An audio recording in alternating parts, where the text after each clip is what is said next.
found out that it came in, which we feel like came in under bid. This particular company was working up on the Phelan Boulevard, doing some work with the Port Authority up there, and by having another site to deconstruct very close by, added some synergy and the ability to bring down the price. So that's good news. We're under budget, at least with the first one. We do have a couple of pictures of the beginning of that, but this morning, and I'm not a photographer, but this morning on my way in, it was a little dark. I drove by and I used my camera, and the building's gone. Wow. It's down to the ground. They'll be doing some of the earth, but I got a kick out of that. You know, they started last week, and now the building's gone, so that's out of the way. So if you drive by there, it really gives you a different view with that out of there, and you can see down University where you couldn't.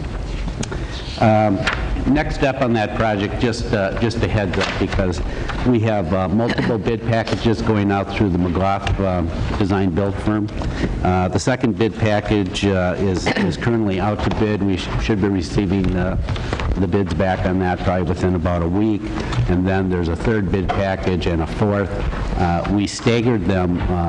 The strategy was to stagger them to get the documents ready and to get the bids in a timely manner. We'll have multiple primes underneath each one of these subcontractors. So I thought of a way of keeping in the loop. I'll be constantly communicating with Commissioner Ortega, but maybe we'll just send you out some emails as those come in, where we're at in the pricing and within budget. So with that said, we're on schedule. We broke the ground. Commissioner Carter. We'll be open in July sometime next year, and we're real excited. This is when this hits full construction. This project will generate 80 to 90,000 hours in labor. So we're really pleased that you'll see the beginning of a lot of the jobs that we talked about during the design phases will start to come on board here. Thank you, Jolly. Really glad that the project is on track and looking forward to the jobs and the site, the building as it comes up. I am wondering about the deconstruction in process and whether or the extent to which we are able to incorporate green design or green deconstruction into projects, this one and others moving forward. Is that a part of our standard process now? I know everything isn't green, so you can't reuse everything, but is there a requirement for green deconstruction to the extent it is possible? Commissioner Ortega, Commissioner, yes, what we did, let me go back a little bit. It was about 7 years ago, when we did our first deconstruction. And that was out at the Arden Hills site when we deconstructed that building where we bought the land for the now Public Works facility. So that became kind of our standard. If you recall, we received many awards on that, and we were able to reuse or recycle 91 or 92% of that building. So ever since that time, institutionalized into our designs, we try to see how much can be reused and what can't. Every building's different. Some of them contain hazardous materials, like in the roofing materials and the tars used, where you really can't reuse it. It has to go to a separate landfill. This particular building, we looked to not only deconstruct it, the first thing we looked at is could we reuse it? We were thinking at the time, I know environmental health was looking for a facility at that time for hazardous waste. And we thought about, because this was a precast building, that it's put up in sections. Was there a way we could take it down in sections and relocate it? Unfortunately, we couldn't do that because the original specs and how it was built would not meet today's specifications for reuse. But the long and the short of it is we look at that at everything. I don't have the statistics yet that'll come back on this one, that how much could be reused or recycled, but it's institutionalized into our thinking when we look at it. Thank you very much. Any further questions? Okay. Good. Charlie, let's go on to number 2. We've been in front of you once before with the Metro Square building. We said we would come back again, and here we are. It's about the right time. The last time we were in between the schematic and DD, and we're about complete with the drawings. With me today is Jay Biedny. Jay's been the project manager from the beginning on the Metro Square building and has kind of led the charge with EWBR Architects. I saw Steve Patrick was in the audience, back there. The thing I'd remind you on this one, this project is not a design build where we go in for a guaranteed maximum price. This is a design bid build. So we'll be doing multiple bid packages on this one, same strategy we used with East Metro. And as those bid packages are released at the end of the last one, we'll know exactly where we're at in budget. That's just the way that process works. But we're real excited. The designs have come in. It works wonderful in the building. And I really don't want to take any thunder away from Jay. Jay's got a complete little walkthrough of what we did, what next steps are, what the building looks like, and who's going where. So, Jay? Thank you, Charlie. Chairman Ortega, fellow commissioners, not fellow, someday maybe.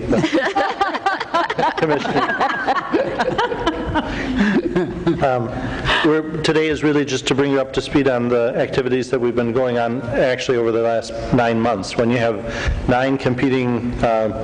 9 groups of stakeholders involved in a building project like this, and sometimes their needs compete, it makes for a very interesting process. That's why I got into this business. I really enjoy working with all the different groups.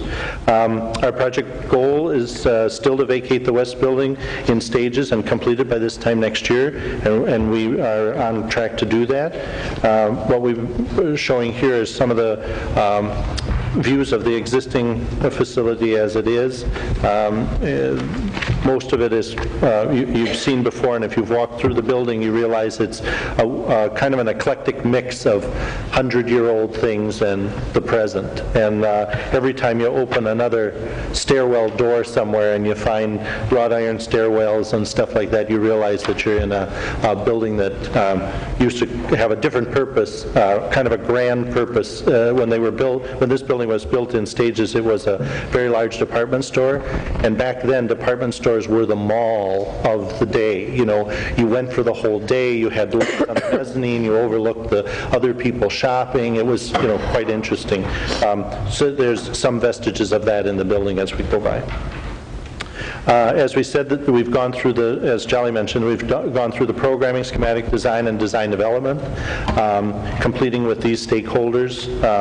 There's a payroll component, corrections, the county attorney, the building services, which is a part of property management, human resources, information services, and then we have non-county tenants, which are Project Greenman, the print shop, which is River Prints, our partnership with the city, and Scram, which are the people that give you the bracelets that you wear for monitoring through the correctional process.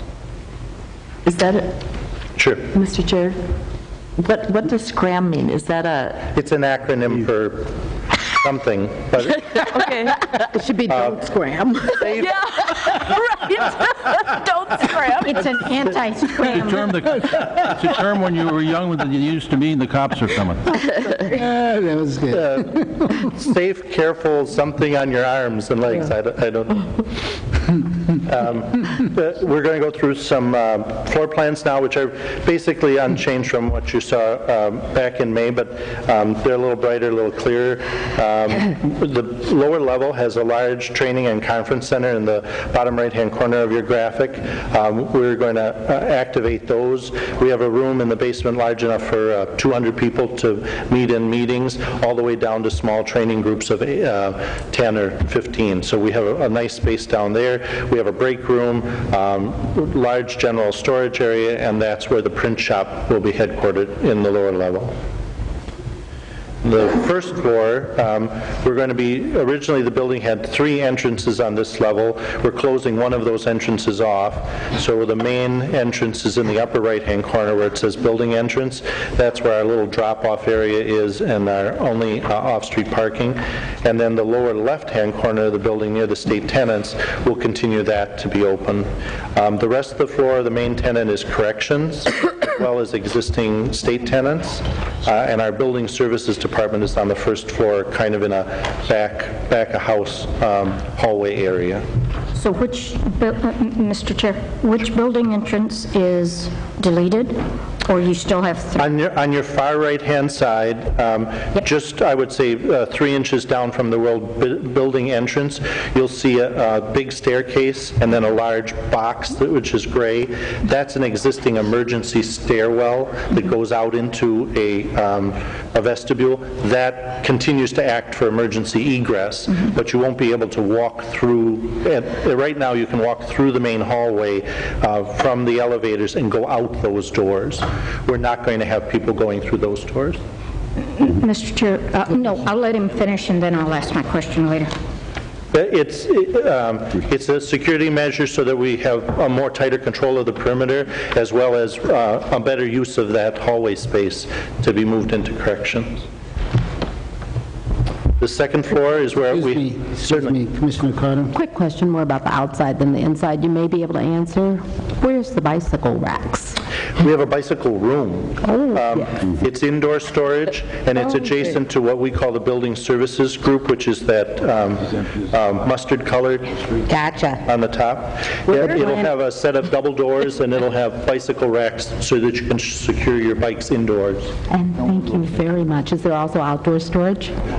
I'm not sure that there is right now. I know that the city owns some of what is to the left, and people have been parking their motorcycles there without paying for parking. They just kind of park it on this piece of concrete, which we're working with the city to make sure that doesn't continue to happen. Okay, that would be for our visitors to make sure. Right. Well, everything that you showed there along the south, where it says 7th Place, that's all metered parking, and there are some handicap parking there.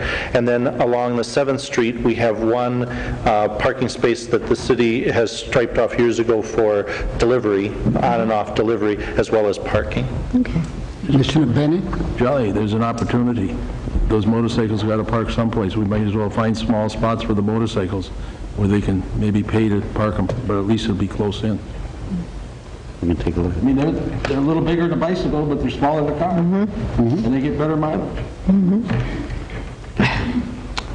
Any other questions on the first? Thank you. Oh, sir. Janice? I'm going to wait Hold on. until he goes. Okay. Yep, I'm going to, thank you. Now, the second floor is our Skyway connection. So the building has the 2 main entrances on the lower level, plus the Skyway connection, which allows people to walk through the whole of downtown St. Paul to the building. You can go down the escalators in the center to corrections, or on this floor we have human resources, the payroll contingent that's associated with human resources, property management, the group that Jolly and I belong to, information systems, the computer facility, and Project Remand. The grayed out areas there are vacant, and we added in the actual number of square feet for each, because I know that had been a question in previous presentation. Mr. Chair, now I need to ask it. You mentioned the escalators.